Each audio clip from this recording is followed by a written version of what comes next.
Hello students, once again welcome to Ankit Joshi Academy. Today's topic is multiple integrals. So we'll start now.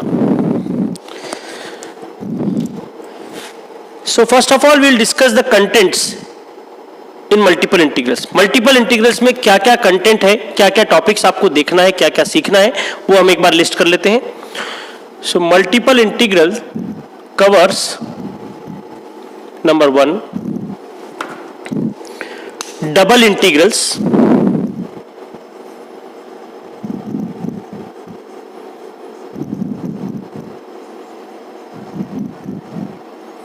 number 2 triple integrals,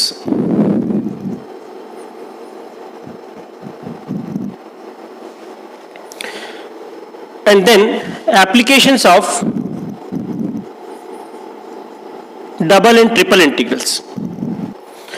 mostly applications में हम area और volume वाला part cover करेंगे. When we talk about double integrals we will be talking about the procedures involved.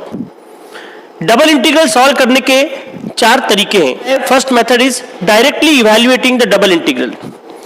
Second is evaluation of double integrals using change of order of integration, यानी कि जो order given होगा integration का उसको revert करना है, पलटाना है, चेंज करना है. थर्ड वैरायटी है रीजन बेस्ड डबल इंटीग्रल्स. यहां पर डबल इंटीग्रल्स पर लिमिट्स नहीं होंगी. लिमिट्स के बजाय वो कोई रीजन मेंशन कर देंगे, तो उस रीजन को आपको प्लॉट करना है, वहां से आपको लिमिट्स डिराइव करना है. देखेंगे हम एग्जांपल्स में कैसे अप्रोच करना होता है इस वैरायटी में. Next is using polar coordinates. So double integrals को सॉल्व करने के अलग अलग तरीके मैंने लिस्ट कर दिए. एक्चुअल में इनमें क्या करना होता है ये हम रियल टाइम लाइव क्वेश्चंस में देखेंगे. एक एग्जांपल कंसीडर करते हैं.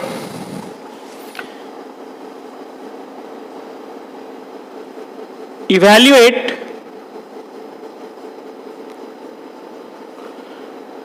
डबल इंटीग्रल, 2 इंटीग्रेशन के सिंबल बना दिया हमने,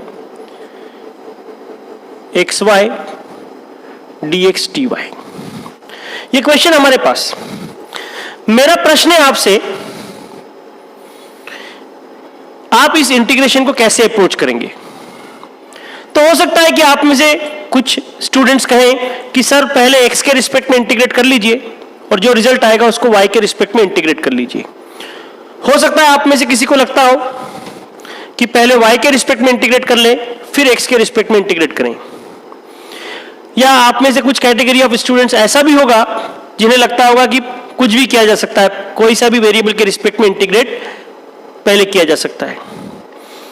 तो यहां ध्यान दीजिए, जब भी हम डबल इंटीग्रल्स इवैल्यूएट करते हैं तो जब तक यहां पर लिमिट्स पता ना हो we can not initiate the integration process.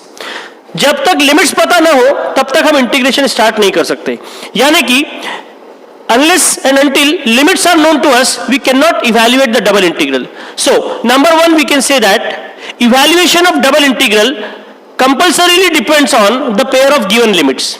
तो अगर किसी डबल इंटीग्रल पर लिमिट्स एब्सेंट हैं तो हम उसे इंटीग्रेट नहीं कर पाएंगे.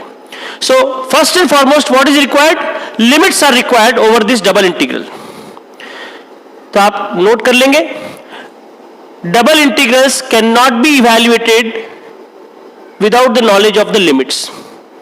If limits are absent we cannot evaluate double integrals. So double integral evaluation completely depends on the pair of limits. तो मैं यहां पर कुछ लिमिट्स अज्यूम कर लेता हूं. लिमिट्स अज्यूम करने से पहले लिमिट्स कैसी होंगी उसके बारे में थोड़ा सा डिस्कशन कर लेते हैं. Lower limit is 2, upper limit is 4. तो यहां पर आप देख पा रहे हैं lower limit and upper limit both are constants. Both are constants. इस इंटीग्रेशन को देखिए, यहां पे लोअर लिमिट मैंने ले लिया 2 और अपर लिमिट ले लिया मैंने x. तो लोअर लिमिट कांस्टेंट है, अपर लिमिट वेरिएबल है. यहां पर लोअर लिमिट x के फॉर्म में यानी कि वेरिएबल है और अपर लिमिट मैंने ले लिया कांस्टेंट 4. इस चौथे एग्जाम्पल में लोअर लिमिट हमने ले लिया twice x which is variable and upper limit is x square which is again variable. तो जब भी लोअर लिमिट और अपर लिमिट दोनों कांस्टेंट्स हो इन्हें हम कहेंगे कांस्टेंट सेट ऑफ लिमिट्स। अगर लोअर लिमिट और अपर लिमिट इन दोनों में से कोई एक भी वेरिएबल है तो उस सेट को हम कहेंगे वेरिएबल सेट ऑफ लिमिट्स। तो ये तीन एग्जांपल्स नीचे लिखे हुए ये हो गए वेरिएबल सेट ऑफ लिमिट्स, और ये ऊपर लिखा हुआ हो गया constant set of limits. So if both lower limit and upper limits are constants, we can say that it is a constant set of limits. If either lower limit or upper limit or both are variables, we can say that it is a variable set of limits. तो double integrals पर दो set of limits होंगी, set 1 and set 2। आपके नजरिए से, students के नजरिए से क्या क्या हो सकता है मैं डिस्कस कर रहा हूं। सेट 1 की लिमिट्स कांस्टेंट है, सेट 2 भी कांस्टेंट है, ये एक पॉसिबिलिटी है। सेट 1 सेट 2 में से कोई एक वेरिएबल और कोई एक कांस्टेंट है, स्वैप कर लीजिए इनको, सेट 1 कांस्टेंट, सेट 2 वेरिएबल। और चौथी पॉसिबिलिटी आपके नजरिए से दोनों सेट वेरिएबल। तो एक बात समझ लीजिए, दोनों सेट कांस्टेंट हो, ये वैरायटी बहुत सिंपल है और जनरली ये गेट में अवॉइड कर दी जाती है, तो हम इसे यहां से कैंसिल कर देते हैं, डिस्कस कर लेंगे इसको बाद में। चौथी वैरायटी, दोनों सेट वेरिएबल हो, ये मैथमेटिकली पॉसिबल नहीं। इसका रीजन भी हम थोड़ी देर में समझ पाएंगे। तो हमारे पास क्या बचा, हम उन्हीं सवालों को डील करेंगे यहां पर जिसमें एक सेट वेरिएबल हो और एक सेट कांस्टेंट हो। तो ये हमारे लिए इंपॉर्टेंट वैरायटी है। So in double integrals we will be dealing with those questions in which one set of limits is constant and the other set is variable. Constant set किसे कहते हैं, जब लोअर लिमिट और upper limit दोनों constants हो, ऐसे pair को, ऐसे सेट को हम कहेंगे constant set. Variable set of limits किसे कहेंगे, जब लोअर लिमिट या अपर लिमिट या दोनों वेरिएबल्स हो, ऐसे सेट को आप कहेंगे वेरिएबल सेट। तो हम यहां पर उन सवालों को डील करेंगे जहां पर एक सेट कांस्टेंट लिमिट्स होगा और एक सेट वेरिएबल लिमिट्स होगा। देखिए यहां पर हमने लिमिट्स प्रोवाइड कर दिया है 0 से y और 0 से 4।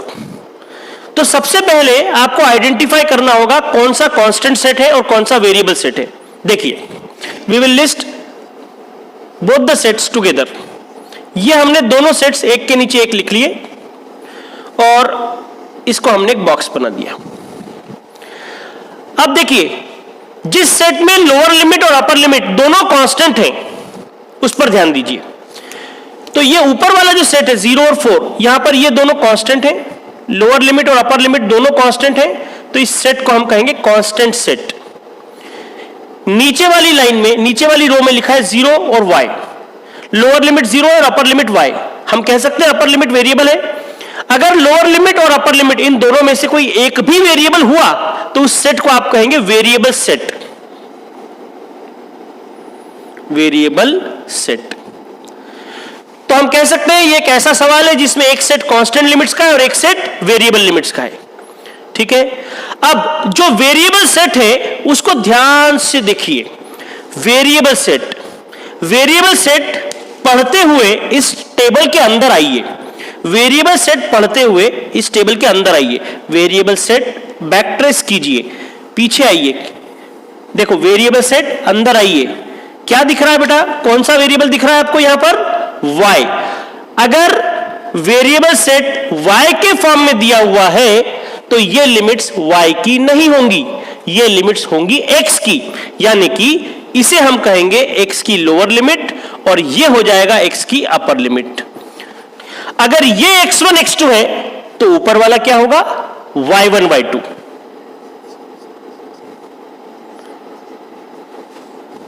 x1 x2 और y1 y2 का अलॉटमेंट हो गया। अब देखिए, अब इस बार आपको कांस्टेंट सेट पढ़ना है और अंदर आना है। कांस्टेंट सेट पढ़ते हुए अंदर आइए, कांस्टेंट सेट पढ़ते हुए अंदर आइए, अंदर आइए। हाँ, अब देखिए ये कांस्टेंट वैल्यूज दिख रही है आपको 0 और 4, ये किसकी लिमिट्स है? देखो जरा, देखो यहां पर देखो किसकी लिमिट्स है? y की लिमिट्स। देखो फिर से देखिए, कांस्टेंट सेट पढ़ते हुए अंदर आइए। हाँ देखिए 0 और 4 कांस्टेंट लिमिट्स हैं, ये किन की लिमिट्स हैं? यहां पर दिख रहा है आपको y की लिमिट्स हैं। तो आप यहां पर एक कमेंट कर दीजिए, y has constant limits, y has constant limits या कांस्टेंट सेट ऑफ लिमिट्स। अब देखो बेटा, दो ही तो वेरिएबल थे आपके पास, x और y। अगर y की लिमिट्स कांस्टेंट हैं तो x की लिमिट्स वेरिएबल होंगी। लिख दीजिए नीचे, x हैज वेरिएबल लिमिट्स।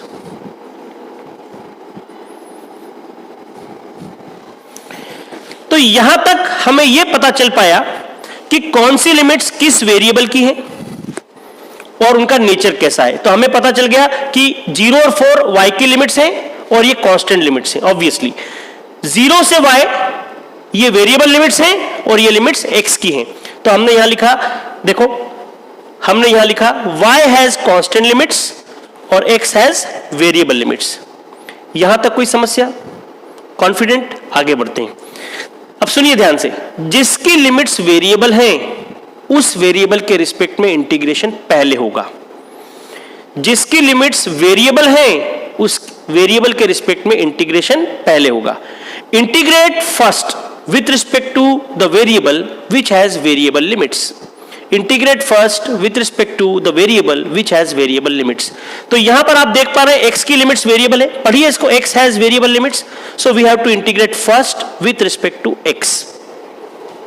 मैं यहां पर लिखता हूं, integrate first with respect to x। जिसकी लिमिट्स वेरिएबल है उसके रिस्पेक्ट में इंटीग्रेशन पहले, और जिसकी लिमिट्स कांस्टेंट उसके रिस्पेक्ट में इंटीग्रेशन बाद में। तो कांस्टेंट लिमिट्स किसकी है भैया? कांस्टेंट लिमिट है y की, तो हम बाद में इंटीग्रेट करेंगे y के रिस्पेक्ट में, and then integrate with respect to y। तो ये इंटीग्रेशन करने का सीक्वेंस मिल गया, ये इंटीग्रेशन करने का क्रम मिल गया, इंटीग्रेशन करने का ऑर्डर मिल गया। Hence we have obtained the order of integration. So what is the order of integration we obtained here? Integrate first with respect to x and then with respect to y। इसे हम कहेंगे order of integration, sequence of integration, integration करने का क्रम। और एक बात, ये ऑर्डर आपको कैसे मिला? जब आपने ये लिमिट्स को ऑब्जर्व किया और उसको एनालाइज किया। अगर ये लिमिट्स नहीं होती तो ये ऑर्डर नहीं मिलता हमें। लिमिट्स को ऑब्जर्व करने से जो ऑर्डर ऑफ इंटीग्रेशन मिला है, लिमिट्स को ऑब्जर्व और एनालाइज करने से जो ऑर्डर ऑफ इंटीग्रेशन आपको मिला है, इसे हम कहते हैं normal order of integration. This is called as normal order of integration. यानी कि जो लिमिट्स दी थी, सीधे सीधे उनका एनालिसिस करके जो क्रम मिला है, जो ऑर्डर मिला है, वो ऑर्डर की बात कर रहे हैं। तो normal order of integration limits को देखकर मिला है। अगर लिमिट्स नहीं पता होती तो ये ऑर्डर ऑफ इंटीग्रेशन हमें पता नहीं चलता, और ऑर्डर ऑफ इंटीग्रेशन पता नहीं होता तो आप इंटीग्रेट कर ही नहीं पाते। यानी कि लिख सकते हैं आप सब लोग, order of integration depends on the pair of given limits. If limits are not given, order can not be known. अगर लिमिट्स ना हो तो हम ऑर्डर पता नहीं कर सकते, और ऑर्डर पता किए बिना हम इंटीग्रेट नहीं कर सकते। So limits are the essential part to initiate and evaluate the double integration process. अब देखिए, पहले इंटीग्रेट करना है x के रिस्पेक्ट में, तो जिसके रिस्पेक्ट में पहले इंटीग्रेट करना है वो बनाइए इनर इंटीग्रल, अंदर वाला इंटीग्रल। तो यहां पर मैंने एक इंटीग्रल बना दिया x1 से x2, और यहां लिख दिया मैंने dx। जिसके रिस्पेक्ट में बाद में इंटीग्रेशन करना है, यानी कि y के रिस्पेक्ट में, उसको बनाइए आउटर इंटीग्रेशन, बाहर वाला इंटीग्रेशन।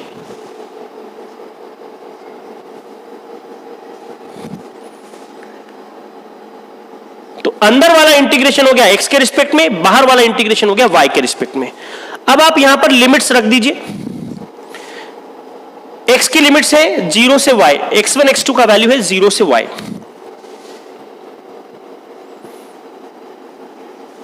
और y1 y2 का वैल्यू इस टेबल से देखिए 0 से 4, रख दीजिए यहां पर।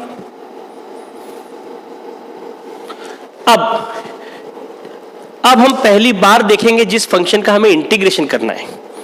तो हमें इंटीग्रेशन करना था x इंटू वाई का, तो x इंटू वाई को मैंने इनिशियली यहां रख दिया, अंदर रख दिया यहां पर। अब जैसे ही मैंने यहां x इंटू वाई लिखा, मुझे तो पता है कि ये अंदर वाला इंटीग्रेशन x के रिस्पेक्ट में है, और x के रिस्पेक्ट में y का रोल क्या होगा, कांस्टेंट होगा। तो y इस इंटीग्रेशन में कांस्टेंट होने की वजह से हम यहां से इसे बाहर ले जाएंगे। तो y को यहां से हटाता हूं और इसको बाहर लिख देता हूं। मैंने यहां से y को हटा दिया और इसको मैंने बाहर लिख दिया। देखिए, अब अंदर वाला इंटीग्रेशन पहले इवैल्यूएट करेंगे और उसके बाद बाहर वाला इंटीग्रेशन इवैल्यूएट करेंगे।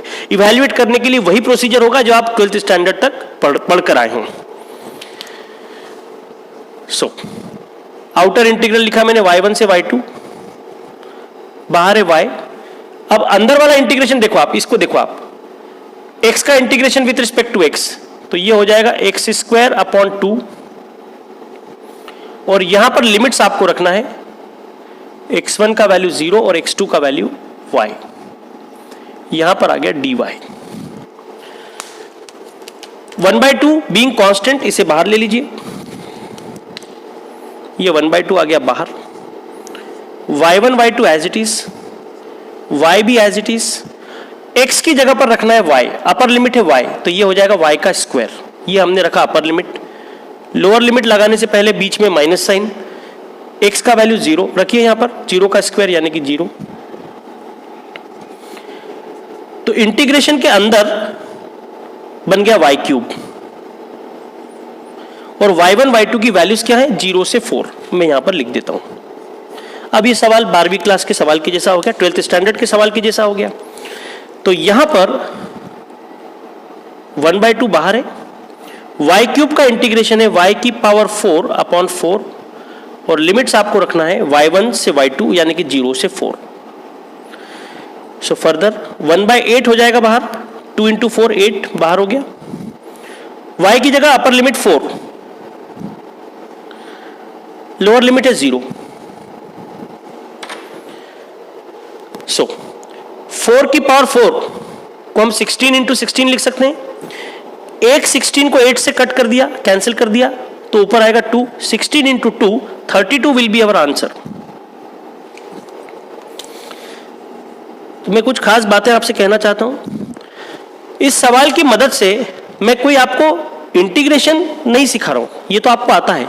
डबल इंटीग्रेशन अरेंज कैसे करना है, उसकी लिमिट्स कैसे निकालना है, यानी कि सवाल यहां तक इंपॉर्टेंट था, बहुत से बहुत कहे तो इस स्टेप तक। इसके बाद सवाल ऐसा हो गया जैसा आपने 12th स्टैंडर्ड में पढ़ा है।